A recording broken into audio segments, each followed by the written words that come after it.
Welcome back. Today, we're diving into a fascinating and honestly kind of terrifying phenomenon. We're going to be breaking down exactly why Halloween is consistently one of the absolute busiest, most chaotic nights of the entire year for Placer County law enforcement in this quick explainer. Let's get right into it. So, we all know Halloween is all about the candy, the costumes, the creativity, right? But it really makes you wonder, why does this specific holiday lead to so many folks ending up behind bars instead of just sitting on the couch eating peanut butter cups? Like, how does a night of harmless neighborhood fun suddenly turn into an absolute legal nightmare for so many people? It really comes down to a perfect storm.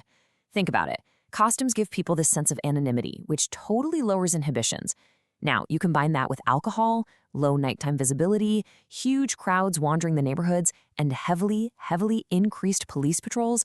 Well, you've got a literal recipe for trouble. Moving on to Section 1, Property and Mischief. When pranks go wrong.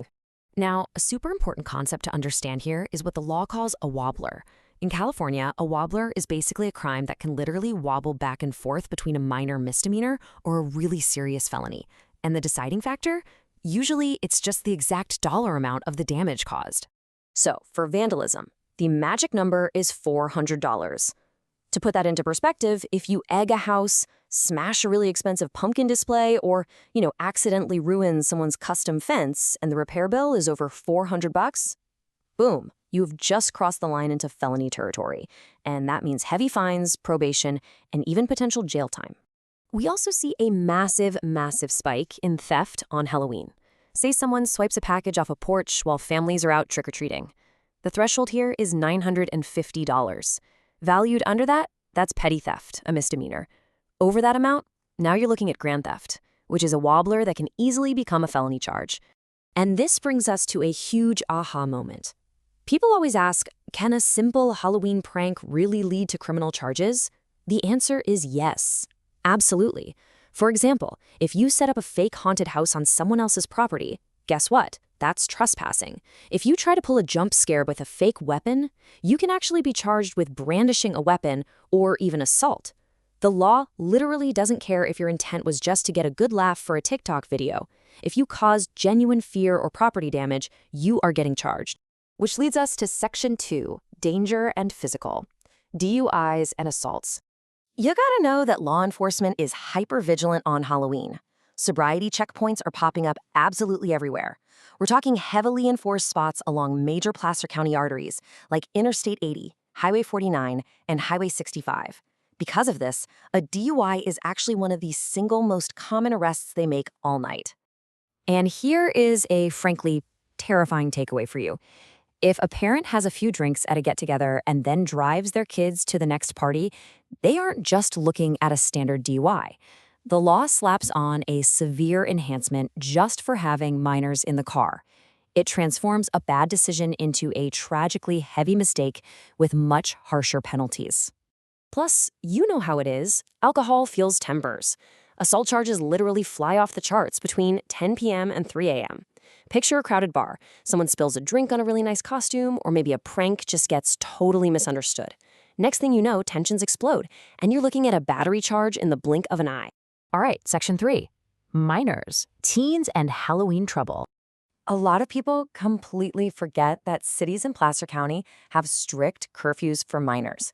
We're usually talking around 10 or 11 p.m. So teens staying out way too late or caught with underage alcohol or minor trespassing, they are frequently getting detained on Halloween night. Now, if a teenager does get detained, the juvenile justice system generally focuses on rehabilitation rather than just strict punishment, right? They want to correct the behavior. However, make absolutely no mistake here. If a teenager commits a serious, violent offense or causes massive property damage, those cases can and will be transferred to adult court, and that carries some very grown-up consequences. Moving to our final part, Section 4, the action plan. What to do next?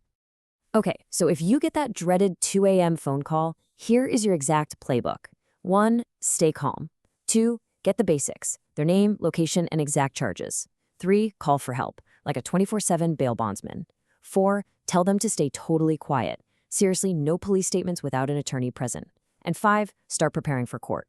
Following these exact steps is for sure the fastest and safest way to get someone home.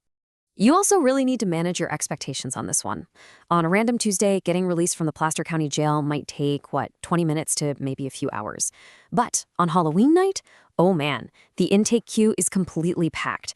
Because of the sheer volume of arrests, you need to expect severe delays in the release process. Honestly, patience is going to be your best friend here. And when it comes to the cost of actually getting out, the magic number you need to know is 10%. In California, bail bondsmen charge a standard premium of exactly 10% of the total presumptive bail amount. So you pay that fraction based on the specific charge to secure a release. So looking at the heavy patrols, the super low felony thresholds, and those incredibly strict DUI laws, you really have to ask yourself, is one single night of thrill really worth the absolute nightmare of a criminal record? Definitely keep that in mind before you head out into the dark this year. Thanks so much for joining me for this explainer. Stay safe and stay smart out there.